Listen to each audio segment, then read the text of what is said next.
নারীদের সম্পর্কে একটা গুরুত্বপূর্ণ তথ্য কি জানেন? যে আপনি তাকে যা বলবেন সে আস্তে আস্তে তাই হতে থাকবে। কি বিশ্বাস হচ্ছে না? এই যেমন ধরেন আপনি তাকে বললেন যে তুমি দেখতে কিন্তু ভারী মিষ্টি, তখন সে পরিপাটি হয়ে নিজেকে আরো গুছিয়ে রাখা শুরু করবে।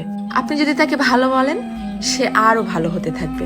আপনি যদি বলেন যে তোমার মনের মধ্যে অনেক মায়া, ভালোর জন্য তুমি নিমেষেই যে কোনো কিছু কুরবানি দিতে পারো, তখনও সে সেটা রপ্ত করতে শুরু করবে।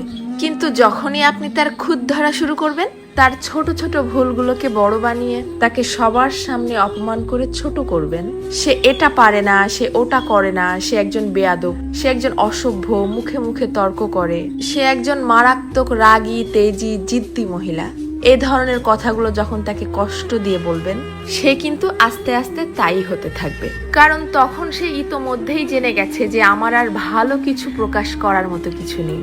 সবার সামনে যেহেতু আমি খারাপ হয়েই গেছি, তো আরো খারাপ হয়ে যাই, তখন আর সে কোনোভাবেই কারোর সামনে নিজেকে সঠিক প্রমাণ করার প্রয়োজনীয়তা অনুভব